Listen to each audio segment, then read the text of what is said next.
বাঙালি শাড়ি পরলে সত্যিই আমাদের লুকটা কিন্তু অন্যরকম আসে। বাঙালি স্টাইলে শাড়ি পরার ধরনটাই একটু অন্যরকম।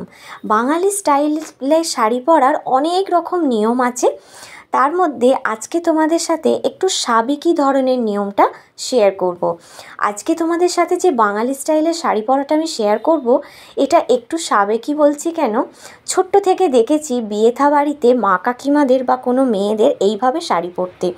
এই শাড়ি ড্র্যাপিংটা কিন্তু সত্যিই সাবেকি এবং ভীষণ সুন্দর একটা শাড়ি ড্র্যাপিং। তো চলো আজকে এই বাঙালি স্টাইলের শাড়ি ড্র্যাপিংটা শুরু করা যাক।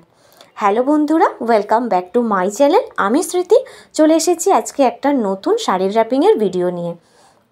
আজকে তোমাদের সেই শাড়ি ড্র্যাপিংটা আমি দেখাবো। তার জন্য আমি একটা সিল্কের শাড়ি নিয়েছি, আর শাড়িটার ওপর কিন্তু দেখতেই পাচ্ছ একটু সি গ্রিন কালার আছে, আর শাড়িটা গোল্ডেনের গোটাটা কাজ আছে। শাড়িটা ভীষণ সুন্দর দেখতে, তাই ভাবলাম এই শাড়িটার ওপরে তোমাদের সাথে একটা বাঙালি স্টাইল শেয়ার করা যাক। সেই বাঙালি স্টাইলের শাড়ি ড্র্যাপিং, যে শাড়িটা অনেক পুরনো দিন থেকে কিন্তু মেয়েরা পরে আসছে বিয়েবাড়িতে। আর বিয়েবাড়িতে যে কোনো শাড়ি, বেনারসি বলো বা কোনো সিল্ক শাড়ি বলো, যে কোনো শাড়িতে এইভাবে এই বাঙালি স্টাইলে শাড়িটা পরলে কিন্তু পুরো লুকটাই অন্যরকম হয়ে যায়, সৌন্দর্যটাই অন্যরকম হয়ে যায়। তো দেখো, প্রথমে শাড়ি ড্র্যাপিংটা নর্মাল ড্র্যাপিং করে নিলাম। নর্মাল ড্র্যাপিং করার পরে মানে ডান দিকে আমার কোমরের কাছ থেকে রাউন্ড করে পেটিকোটটাতে নর্মাল ড্র্যাপিং করে বাঁ দিকে এলাম। এরপরে বাঁ দিকের কাপড়টা কিছুটা সামনের দিকে নিয়ে এসে বাকি যে আমার শাড়িটা আছে সেটা পিছন দিকে ফেলে দিলাম। দিয়ে দেখো একটা লম্বা মতো প্লিটস তৈরি হয়েছে। আমাদের এইভাবেই কিন্তু শাড়ির লেন্থ অনুযায়ী প্লিটস নিয়ে নিতে হবে। অনেক শাড়ির লেন্থ কিন্তু ছোট থাকে, সেক্ষেত্রে একটা প্লিটস হবে।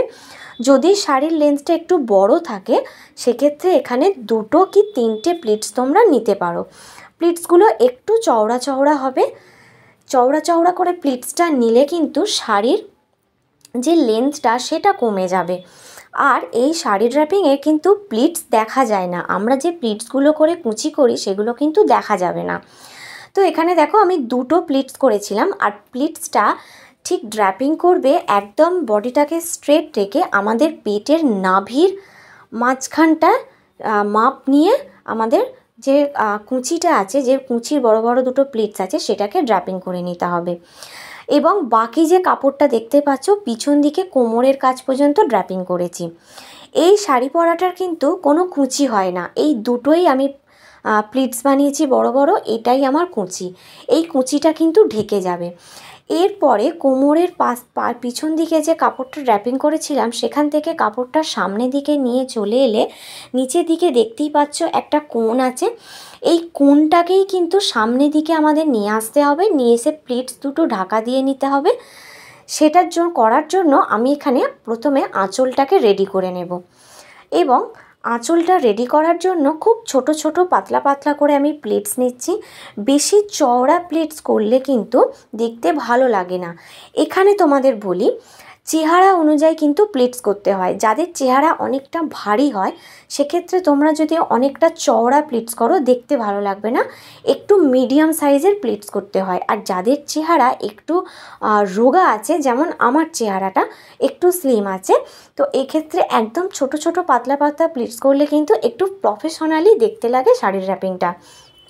এরপর দেখো আঁচলের প্লিটসগুলো বেশ ভালো করে গুছিয়ে গুছিয়ে আমি সেফটি পিন দিয়ে সিকিওর করে নিয়েছি। এরপর কাঁধের ওপর ফেলে দিতে হবে, দিয়ে ভালো করে প্লিটসগুলোকে গুছিয়ে নিয়ে আমাদের কি করতে হবে, একটু করে আঁচলটাকে উপর দিকে তুলতে হবে।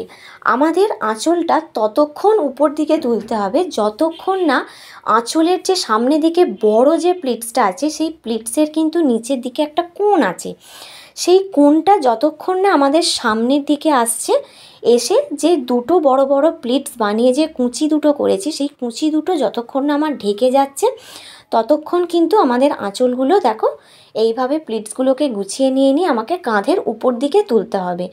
এবং যেই ভালোভাবে উপর দিকে তুললাম দেখতেই পাচ্ছ একদম বড় প্লিটসের এই যে কোনটা সামনের দিকে চলে এসেছে এবং আমার আঁচলটা কিন্তু যে কুঁচি দুটো ছিল কুঁচি দুটো কিন্তু ঢেকে গেছে। কুঁচি দুটো কেন ঢাকা দিতে হবে, কারণ কুঁচি দুটো কিন্তু শাড়ির উল্টো দিকটায় এসেছিল, উল্টো দিকের কুঁচি দুটো যাতে না দেখা যায় সেই জন্যেই এইভাবে আমাদের কুঁচি দুটোকে ঢেকে ফেলতে হবে। এটা কিন্তু 8 প্রহরে শাড়ি ড্রাপিংয়ের মেন পার্ট। এরপর আঁচলের প্লেটসগুলোকে গুছিয়ে নিয়ে সেফটি পিন দিলাম, দিয়ে এখন আমি ব্লাউজের সাথে অ্যাটাচ করে নিয়েছি। এরপর আমি ব্লাউজের সাথে সেফটি পিন দিয়ে আমার আঁচলটাকে সিকিওর করব।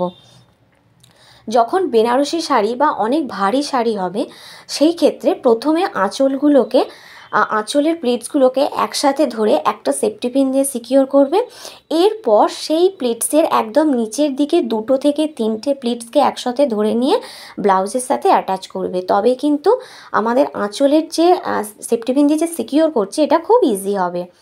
এরপর দেখুন নিচের দিকে আঁচলের যে কোণটা এটা পিছন দিকে গিয়ে তোমরা ব্লাউজের সাথেও অ্যাটাচ করতে পারো বা কোমরের কাছে কাপড়ের সাথেও অ্যাটাচ করতে পারো। এতে করে কি হবে, দেখতে ভালো লাগবে। সবথেকে বেশি দেখতে ভালো লাগে কিন্তু কোমরের কাছে অ্যাটাচ করলে। আমি কোমরের কাছে সেফটি পিনটা ওখানে শাড়ির কোণটা সেফটি পিন দিয়ে অ্যাটাচ করে নিলাম, সিকিওর করে নিলাম। নিয়ে এরপর এই যে বড় আমার এখানে আঁচলটা পড়ে আছে, এই শাড়ি ড্রাপিংয়ে আঁচলটা কিন্তু অনেকটাই বড় হবে।